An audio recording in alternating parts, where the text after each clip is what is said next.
من المؤكد أنه هناك مغاربة ناطقون بالأمازيغ، ولاحظتم أنني أستعمل ناطقين بالأمازيغ، لأننا نستطيع أن نميز شخصا ناطقا بالأمازيغ. أما من هو أمازيغي من ليس، هذه مسألة صعبة. بل من يعتبرون أنفسهم غير أمازيغ لو بحثنا لوجدنا أنهم أمازيغ. وإذا سمحتم سوف أعطيكم بعض الأمثلة، ولسوف نتطور من خلال هذه الأمثلة لنتساءل من هو الأمازيغي ممن هو غير الأمازيغ. اذهبوا لأي شخص عربي ربما من مصر أو السعودية أو العراق، وقول له تكرفست، واحد تكرفيسة لا فيها ما يتشاف، ما غاديش يفهم. نقول له صفتني ليك واحد السيد، غالب الظن أنه لن يفهم. وفلان زقل البينالتي، ما غاديش يفهم. والريح كتصوت، ما غاديش يفهم. واحد الفكرون داز،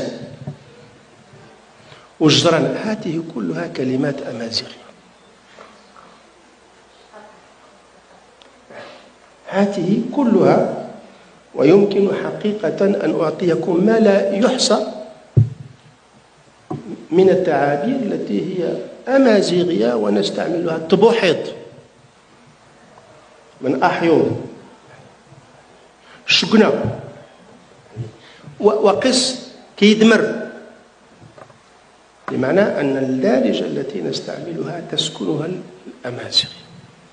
في المعجم يعني حتى قل مثلا لشخص من سوريا أو لبنان مرأة فلانة هجالة، لن يفهم، ولأنها يعني ببساطة كلمة أمازيغية برهوش، وهو الجرو، يعني تبوريشة، يعني كلمات نستعملها حتى الذين حقيقة لا يحسنون الأمازيغية ويحسبون أنها. أنا كم من مرة سمعت حتى في التلفزيون ويحكي أو شخص يعني واحد تكرفيصة، والتكرفس يكرف سن يعني كتفو بحال الدجاج مكتف إلى آخره، يكرف سن يعني جاي مكتف إلى آخره، أو مكفس من أكفوس إلى آخره اللي هو السخام لا سوي إلى آخره.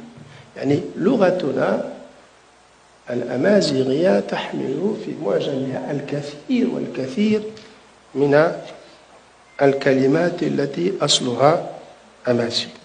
ربما لو انتقلنا إلى شيء أهم من المعجم وهو البنية،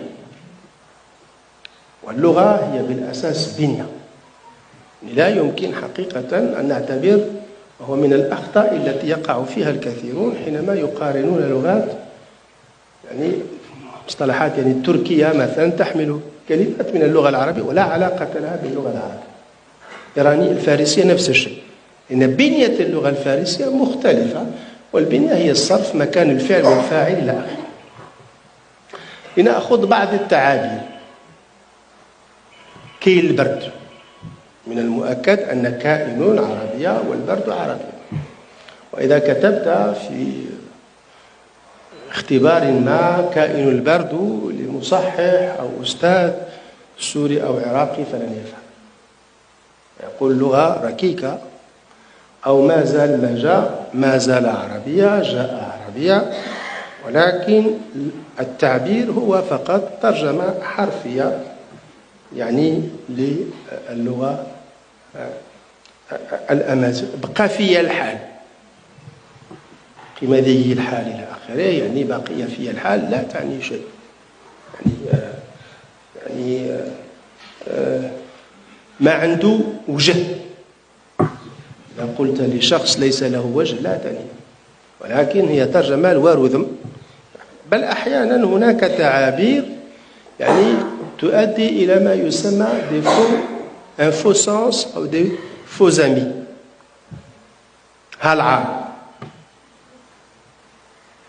أنا في عرك، والعار باللغة العربية تعني شيء مشين، في حين أنها في الأمازيغية أو ما نستعمله بالدارجة هو ترجمة الأمور، أمور وهو الحمى لغمورنك أنا في حمام، وترجمت، والحال أنه حينما نقول أنا في عار كعار الله إلى آخره، عار الله يعني واش الله عار يعني، لأن عار باللغة العربية تعني شيء، ولكن نحن ترجمناها لأنها يعني أو مثلا كلاه فمو، إذا قلتي كياكلوا فمو ولا كياكلوا لسانو يعني تشايل سنس ما عندها معنى يعني، أو كيدي لخوالو يعني، معناه أنه نفكر بالأمازيغية ككل شخص حينما يتعلم لغة أجنبية يفكر دائما في اللغة الأمازيغية، معناه أن أجدادنا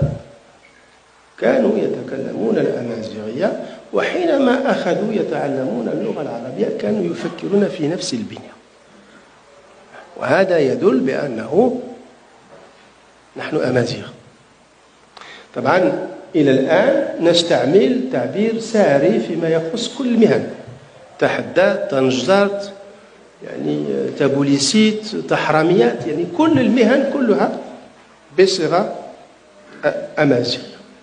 ومن الأشياء حقيقة يعني التي تثير الاستغراب، يعني أحيانا نأتي أو نستعمل جمل يعني ركيكة من اللغة، واحد المرأة، واحد مذكر، امرأة مؤنث، يتم الطوط، يتم غرب،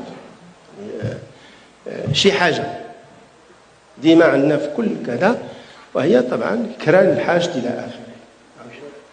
معناه أننا نفكر اللغة الأمازيغية في لغتنا، لغة التخاطب، ويمكن كذلك أن نستدل بأسماء الأماكن، أمازيغية، صفرو أمازيغية، إيموزان أمازيغية، إفران أمازيغية، أزرو أمازيغية، أكادير، تنجيس إلى آخره، سالا، شالا إلى آخره. وطبعا يعني هذه الأماكن لن تسمي نفسها، ليس هناك مكان أو زلاغ أو ضغط إلى آخره، ليس هناك مكان سمى نفسه، معناه أن هناك أشخاص كانوا يسكنون هنا وأطلقوا هذه الأسماء وأصبحت متداولة. ولكن الأهم من كل ذلك هو البنية الذهنية. بنيتنا الذهنية، وقد أثير استغراب البعض منكم تحمل العبقرية الأمازيغية، حتى الذين لا يحسنون الحديث باللغة الأمازيغية. نفكر بطريقة مختلفة تماما عن شخص من المشرق، لأننا نفكر في قوالب هذه اللغة التي تسكن الهوائل. ومن الطبيعي طبعا أن نرتبط بهذه اللغة، أن نعرفها وأن نرتقي بها ونعلمها. كيف؟ هذا موضوع آخر، أظن بأنني لا أريد أن أخوض، لأنه أحيانا حينما أقدم بعض المقترحات يعني تثور ثائرة الكثيرين، يعني ولذلك لا أريد يعني أن أعبر عن أحسن الطرق من أجل الارتقاء بها. هناك مؤسسات تشتغل في هذا الموضوع، ولكن في جميع الحالات لا بد يعني أن نرتقي بهذا الأداة التي تربطنا وشخصيتنا العميقة.